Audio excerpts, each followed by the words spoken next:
Here's when capitalism actually breaks down, not during the crashes, but when everything seems to be working perfectly. I know that sounds completely backward, but stick with me, this is the reality of how our economic system truly operates. Money isn't made through gentle growth, and progress doesn't politely stack itself brick by brick. Instead, capitalism moves forward by completely demolishing what came before and building something entirely different in its place, regardless of whether people are prepared for it. Skilled craftspeople get replaced by assembly lines. Human labor gets swapped out for automated systems. Entire industries vanish when digital platforms arrive. Urban centers boom, collapse into decay, then suddenly thrive again in completely different locations.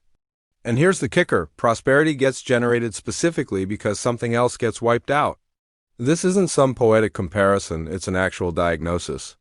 The economist who identified this pattern grasped something most people still can't accept. Chaos isn't capitalism's malfunction, it's what powers the whole thing. Welcome to where economics, influence, and the past crash together, and simple explanations never tell the full story. Joseph Schumpeter didn't develop this theory sitting comfortably in an ivory tower. He experienced societal breakdown firsthand. Coming into the world in '83 within the Austro-Hungarian Empire, Schumpeter witnessed one of history's most advanced political and economic structures completely fall apart. He watched empires disappear from the map, money become worthless paper, and rigid class systems evaporate in what felt like moments. He survived the First World War, astronomical inflation rates, widespread joblessness, and capitalism's messy transformation into its modern form. Why does this background matter? Because Schumpeter wasn't some optimist or someone longing for the good old days. He never thought markets naturally found balance, played fair, or fixed themselves in any reassuring way. And unlike Marx, he didn't predict capitalism would crumble due to economic breakdown. Instead, he believed it would thrive economically while simultaneously destroying itself from within. This stance made him a threat to everyone. Socialists hated him because he acknowledged capitalism's incredible productive power. Politicians avoided him because he rejected the notion that maintaining stability should even be the objective. Schumpeter never viewed capitalism as some machine that eventually reaches equilibrium. He saw it as a weather system, aggressive, moving in one direction, impossible to stop. Everything he thought centered around one concept that would define his legacy forever: creative destruction. These days you'll hear this phrase tossed around like some motivational catchphrase. Innovation wipes out the old, builds the new, get over it. But that oversimplified spin completely misses what Schumpeter actually meant. Capitalism doesn't expand by building new floors on top of what already exists. It expands by making the existing structure completely irrelevant. Complete lifestyles vanish, not because they stopped working yesterday, but because something more dominant showed up today. This explains why Schumpeter dismissed the traditional understanding of competition as companies fighting over prices. The competition that truly matters isn't between similar companies selling slightly cheaper versions of the same thing. It's between fundamentally different ways of organizing how the world works. Railroads didn't beat canals by undercutting their shipping costs. They made them obsolete. Cars didn't compete against horse-drawn carriages. They eliminated the entire infrastructure supporting them. Electricity didn't make deals with gas lamps. It rendered them pointless. This type of competition doesn't chip away at profit margins bit by bit. It annihilates entire sectors. Once you understand capitalism through this lens, everything looks radically different. Markets stop resembling smooth, predictable graphs and start looking like geological fractures. Economic growth stops appearing stable and starts looking like it happens in violent bursts. Financial meltdowns stop seeming like random accidents. They start looking like the wreckage left after massive transformation. Schumpeter believed the real force driving this wasn't everyday shoppers and not even markets themselves. It was the entrepreneur, not your local small business owner or neighborhood shopkeeper, but someone willing to completely reorganize how things get made in ways that shatter existing arrangements. These entrepreneurs launch new products, new production methods, new marketplaces, new supply chains, or entirely new organizational structures. And by doing this, they blow apart established systems. Making this happen requires money. This is where Schumpeter's understanding of finance becomes crucial. He viewed banks not as neutral middlemen but as active engines pushing transformation forward. In his framework, credit wasn't about helping people buy things smoothly or keeping markets calm. It was about yanking resources away from outdated operations and pumping them into what's coming next. Every major wave of innovation gets funded before anyone can prove it's worthwhile, which means instability is cooked into the recipe from day one. Employees in traditional industries lose their negotiating strength.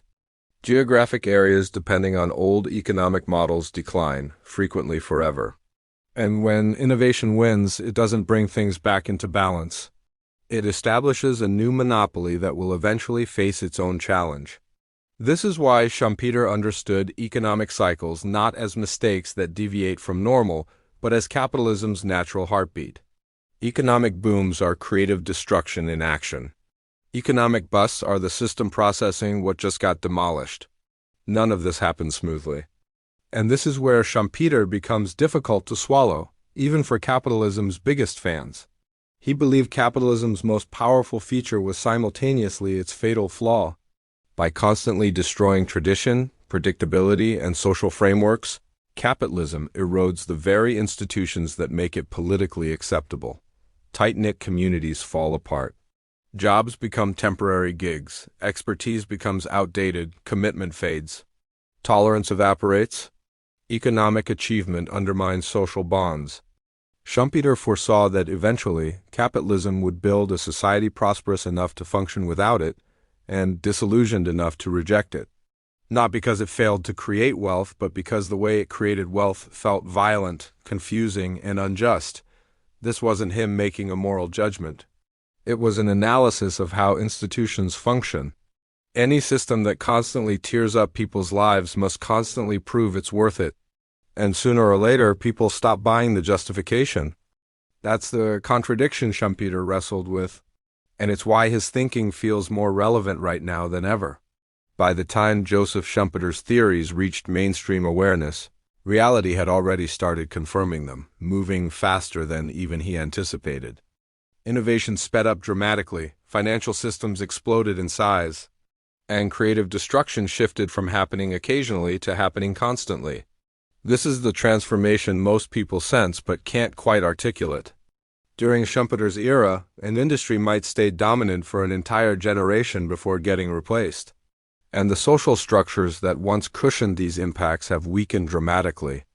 Capitalism no longer destroys things slowly enough for society to adjust. Look at how modern companies are structured. Digital platforms don't merely compete against traditional businesses. They make traditional businesses unnecessary.